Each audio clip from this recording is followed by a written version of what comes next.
memang yang menarik ya, sering ada meme yang beredar gitu. Tahun Ramadan tahun kedua Hijriah perang Badar. Nah, kemudian Ramadan 1442 Hijriah, ya korban-korban perang Badar bergelimpangan ba'da duhur di masjid-masjid gitu.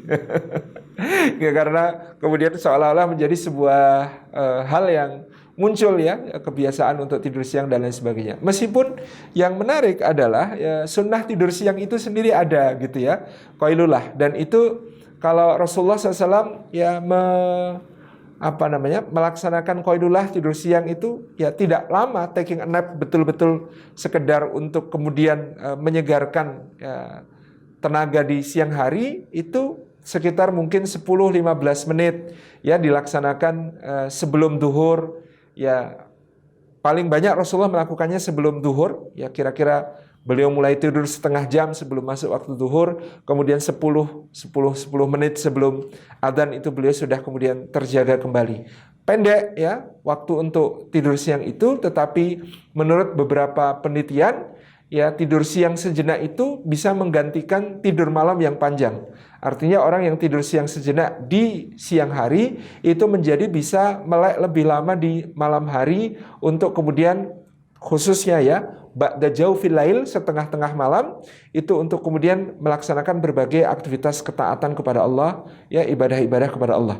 Ini yang kita jumpai khususnya pada pribadi Sayyidina Umar bin Khattab. Umar bin Khattab itu kalau malam ya meronda untuk melihat keadaan warga Madinah secara langsung, sampai dia bertemu ibu yang rebus batu untuk menenangkan anaknya yang lapar, sampai dia ketemu dengan seorang gadis penjual susu yang tidak mau mencampur susunya dengan air ya atas saran ibunya, dan seterusnya. Ada begitu banyak ya cerita tentang bagaimana Sayyidina Umar ronda di malam hari, padahal beliau ba'da jaufil lail masih kemudian melaksanakan qiyamul lail yang panjang sampai sholat subuh. Nah, apa rahasia produktivitas Sayyidina Umar itu? Kita mendapati dalam banyak riwayat Sayyidina Umar itu selalu melaksanakan qailullah atau tidur siang sejenak di siang hari ya, sebelum duhur. Seperti ketika utusan Romawi datang, itu Umar sedang tidur siang ya sejenak. Ya, ketika utusan Romawi datang nanya, mana istananya Umar? Enggak ada, istana gimana? Enggak, saya mau ketemu pemimpin kalian, di mana dia tinggal? Ya, dia tinggal cuma di rumah biasa.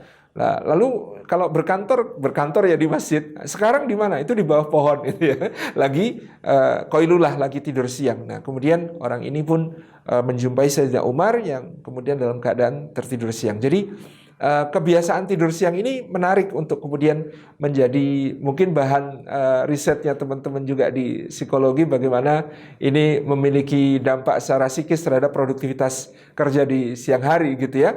Karena memang mungkin raga kita juga perlu rehat sejenak ya, setelah mungkin produktif dari pagi, kemudian ba'da itu harus produktif lagi sampai petang gitu ya. Itu kebiasaan yang menarik dari sunnah Nabi SAW berupa qailullah.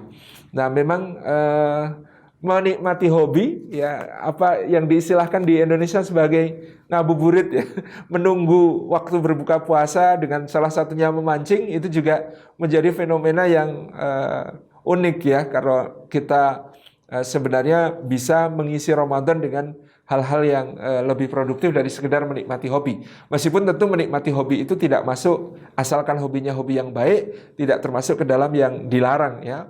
Ya, lebih baik mancing daripada nunggu berbuka sambil bergunjing keburukan orang gitu ya. Lebih baik mancing daripada menunggu berbuka sambil melakukan hal-hal yang nyerempet ke arah kemaksiatan. Tetapi tentu ya, hobi itu diatur sedemikian rupa sehingga kemudian dia menjadi bagian sekedar refresh untuk kita tetap produktif. Kita menemukan banyak ulama yang di bulan Ramadan ini ya bisa menghatamkan ya, mengajarkan satu kitab penuh kalau di pesantren-pesantren. Kalau guru-guru saya dulu ya menghatamkan Sahihul Bukhari, menghatamkan Sahih Muslim, menghatamkan Riyadhus Shalihin selama majelis di bulan Ramadan, diajarkan kepada para santri dan masyarakat. Ya, disebut biasanya ngaji posonan ya. Ngaji posonan itu di bulan Ramadan mereka justru bergiat untuk menghatamkan kitab-kitab yang penting gitu. Kemudian kita juga mendapati banyak yang mengisi Ramadan dengan menulis ya, sehingga berhasil menyelesaikan di bulan Ramadan karya-karya yang luar biasa. Nah, demikian pula di 10 akhir Ramadan, tuntunan dari Rasulullah SAW adalah sebuah produktivitas ibadah yang luar biasa. Tentu iktikaf itu karena bersifat ibadah yang longgar, ya meskipun dia adalah ibadah mahdhah, tetapi dia ibadah yang longgar di dalam bentuk-bentuk aktivitasnya juga bisa menjadi waktu-waktu yang produktif untuk kita. Kalau diceritakan Rasulullah pada 10 hari terakhir Ramadan itu mengikat sarungnya. Ya, mengikat sarung itu kata para ulama gambaran bahwa Rasulullah saking ingin fokusnya untuk produktif dalam ibadah, tidak ingin direpotkan dengan urusan sesepele membetulkan sarung yang melotrok. Ya. Jadi waktu untuk membetulkan sarung yang plotrok itu eman-eman gitu ya. Jangan sampai sehari itu berapa kali sarung plotrok dan berapa kali membetulkan itu dicegah dengan cara diikat gitu supaya tetap fokus dan produktif di dalam kegiatan-kegiatan beribadah, kegiatan menyongsong Lailatul Qadar, kegiatan dengan berbagai hal yang kemudian bisa dilakukan secara produktif tadi. Demikian Pak Sentot, mudah-mudahan kita bisa semakin mengedukasi masyarakat tentang produktivitas bulan Ramadan dan seharusnya Ramadan menjadi tarbiyah produktivitas insya Allah.